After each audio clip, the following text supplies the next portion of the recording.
ચાલો આજે આપણે ખૂબ જ ગંભીર અને આપણા માટે મહત્વના વિષય પર વાત કરીએ ક્રિમિયન કોંગો હેમોરેજિક ફીવર એટલે કે CCHF. ભારતમાં આ રોગ ધીમે ધીમે પગપેસારો કરી રહ્યો છે એટલે આપણા જેવા મેડિકલ પ્રોફેશનલ્સ માટે આની સાચી અને પૂરી જાણકારી હોવી હવે ખૂબ જ જરૂરી બની ગઈ છે. તો આપણે આજે શું જોવાના છીએ? પહેલાં તો એ સમજીશું કે આ CCHF છે શું અને કેમ આટલો મોટો ખતરો છે. પછી થોડો એનો ઇતિહાસ જોઈશું, એ કઈ રીતે ફેલાય છે એની આખી ચેઇન સમજીશું. અને પછી આપણા કામની વાત, દર્દીમાં એને ઓળખવો કઈ રીતે, એની સારવાર શું છે અને સૌથી અગત્યનું, એને ફેલાતો અટકાવવા માટે આપણે શું કરી શકીએ. ચાલો તો સીધા મુદ્દા પર આવીએ. સૌથી પહેલાં એ સમજીએ કે આ CHCF છે શું અને એને આટલો ગંભીર કેમ ગણવામાં આવે છે. જુઓ, આ કોઈ સામાન્ય વાયરસ નથી, આ એક RNA વાયરસ છે. હવે આ ટેકનિકલ વાત આપણા માટે કેમ જરૂરી છે? કારણ કે જ્યારે આપણે RT-PCR ટેસ્ટ કરાવીએ છીએ ત્યારે એ ટેસ્ટ સીધો આ વાયરસના RNAને જ પકડે છે. આનાથી આપણને ખૂબ જ ઝડપથી અને પાક્કું નિદાન મળે છે, જે સારવાર માટે નિર્ણાયક સાબિત થાય છે. કોઈપણ રોગને સમજવો હોય ને તો એના મૂળમાં જવું પડે. એનો ઇતિહાસ જાણવો બહુ રસપ્રદ હોય છે. ચાલો જોઈએ કે આ વિચિત્ર નામ ક્રિમિયા કોંગો આવ્યું ક્યાંથી. આ વાત ખરેખર વિચારવા જેવી છે, ખરું ને? વિચાર કરો, 1944માં ક્રિમિયામાં સૈનિકોમાં એક બીમારી દેખાઈ અને એના લગભગ 12 વર્ષ પછી છેક 1956માં આફ્રિકાના કોંગોમાં એક દર્દીમાંથી એવો જ વાયરસ મળ્યો. અને પછી છેક 1969માં ખબર પડી કે આ બંને વાયરસ તો એક જ છે. એટલે આ નામ જ આપણને એની આખી ગ્લોબલ જર્નીની કહાણી કહી દે છે. ઇતિહાસ તો જાણ્યું, પણ હવે સૌથી અગત્યની વાત, આ રોગ આપણા સુધી પહોંચે છે કઈ રીતે? જો આપણે આ ફેલાવવાની આખી કડીને નહીં સમજીએ તો એને તોડી પણ નહીં શકીએ. તો ચાલો એને બરાબર સમજીએ. આ રોગનો મુખ્ય ગુનેગાર છે આ હાઇલોમા ટિક. આ કોઈ વિદેશી જીવડો નથી. આપણા દેશના ઘણા રાજ્યોમાં, ખાસ કરીને જ્યાં પશુપાલન વધુ છે, ત્યાં આ ટિક સામાન્ય રીતે જોવા મળે છે. એટલે જ એના વિશે જાણવું આપણા માટે ખૂબ જ અગત્યનું છે. તો આખી સાયકલ કેવી રીતે ચાલે છે? સંક્રમિત ટીક પશુને કરડે, પછી એ ટીક બીજા પશુઓ પર જાય. પછી કોઈક રીતે કાં તો ટીક કરડવાથી અથવા સંક્રમિત પશુના લોહીના સંપર્કમાં આવવાથી એ માણસ સુધી પહોંચે છે. પણ અહીંયા આપણી ભૂમિકા શરૂ થાય છે. આ ચોથું સ્ટેપ જુઓ, મનુષ્યથી મનુષ્ય. આ આપણા માટે સૌથી મોટો રેડ ફ્લેગ છે. હોસ્પિટલમાં દર્દીની સારવાર કરતી વખતે જો સહેજ પણ ચૂક થઈ તો આ ચેપ આપણા સ્ટાફમાં ફેલાઈ શકે છે. આ નોસોકોમિયલ ટ્રાન્સમિશનને રોકવું એ જ આપણી પહેલી પ્રાથમિકતા હોવી જોઈએ. હવે જરા આ લિસ્ટ પર નજર કરો. ખેડૂતો, પશુપાલકો, કતલખાનાના કામદારો અને છેલ્લે આપણે સૌ હેલ્થકેર વર્કર્સ. આ કોઈ દૂરની વાત નથી. આ એ લોકો છે જેમને આપણે રોજ મળીએ છીએ, જેમની આપણે સારવાર કરીએ છીએ, અને આપણે પોતે પણ આ જોખમની સીધી લાઇનમાં ઊભા છે. એટલે સાવચેતી અને જાગૃતિ સિવાય બીજો કોઈ વિકલ્પ જ નથી. ઓકે, તો હવે વાત કરીએ ક્લિનિકલ પ્રેક્ટિસની. તમારી OPD કે ઇમરજન્સીમાં એક દર્દી આવે છે તો આપણા મનમાં ક્યારે લાઇટ થવી જોઈએ કે આ CCHF હોઈ શકે છે? અને એ શંકાને નિદાનમાં કેવી રીતે ફેરવવી? આ આપણા રોજના કામ માટે સૌથી અગત્યનું છે.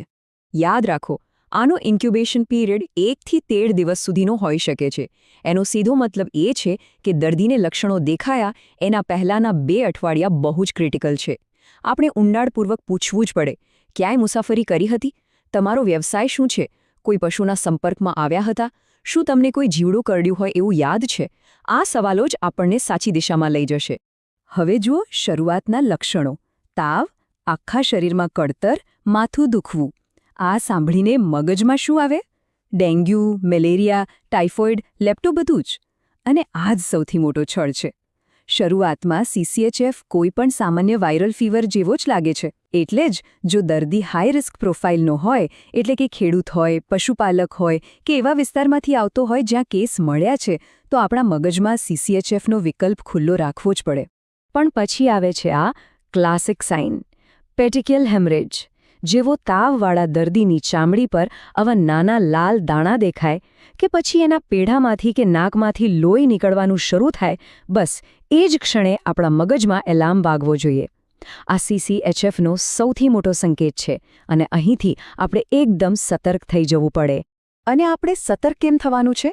કારણ કે આ આંકડો જુઓ, 10 થી 40%. આ કોઈ મજાક નથી. આનો અર્થ છે કે દર 10 દર્દીઓમાંથી 1 થી 4 દર્દીઓનો જીવ જઈ શકે છે. આ આંકડો જ બૂમ પાડીને કહે છે કે જરા પણ વિલંબ કર્યા વગર વહેલામાં વહેલું નિદાન અને સાચી સારવાર જ દર્દીને બચાવી શકે છે. આપણી ક્લિનિકલ શંકા તો બરાબર, પણ એને પાક્કી કરવા માટે લેબ રિપોર્ટ તો જોઈએ જ. આપણા માટે મુખ્ય 2 હથિયાર છે: RT-PCR, જે સીધું વાયરસને જ પકડી પાડે છે, અને બીજો છે ELISA ટેસ્ટ, જે વાયરસ સામે શરીરમાં બનેલા સૈનિકો એટલે કે એન્ટીબોડીઝને માપે છે. આ બંને રિપોર્ટ નિદાનને કન્ફર્મ કરી દે છે. સારું, તો હવે નિદાન પાક્કું થઈ ગયું. હવે શું? દર્દીની સારવાર કેવી રીતે કરવી? ચાલો એના પર વાત કરીએ. જુઓ, CCHFની સારવારના 2 મુખ્ય પાયા છે. પહેલો છે એન્ટીવાયરલ દવા રિબાવિરિન. એ વાયરસના ગ્રોથને અટકાવવામાં મદદ કરે છે. પણ સાચું કહું તો એના કરતાં પણ 1000 ગણું વધારે અગત્યનું છે બીજો પાયો, એટલે કે એગ્રેસિવ સપોર્ટિવ કેર. આનો મતલબ શું? દર્દીના શ્વાસ, બ્લડ પ્રેશર, હૃદયના ધબકારા પર સતત નજર રાખવી, શરીરમાં પાણી અને ક્ષારનું પ્રમાણ જાળવી રાખવું, જરૂર પડે તો લોહી ચડાવવું. મોટાભાગના કેસમાં દર્દી બચશે કે નહીં એનો આધાર આ સપોર્ટિવ કેરની ક્વોલિટી પર જ હોય છે. અત્યાર સુધી આપણે સારવારની વાત કરી, પણ આપણે સૌ જાણીએ છીએ કે prevention is always better than cure. તો હવે સૌથી મહત્વના મુદ્દા પર આવીએ. આ રોગને આપણા લોકોમાં અને ખાસ કરીને આપણી હોસ્પિટલોમાં ફેલાતો જ અટકાવી દઈએ.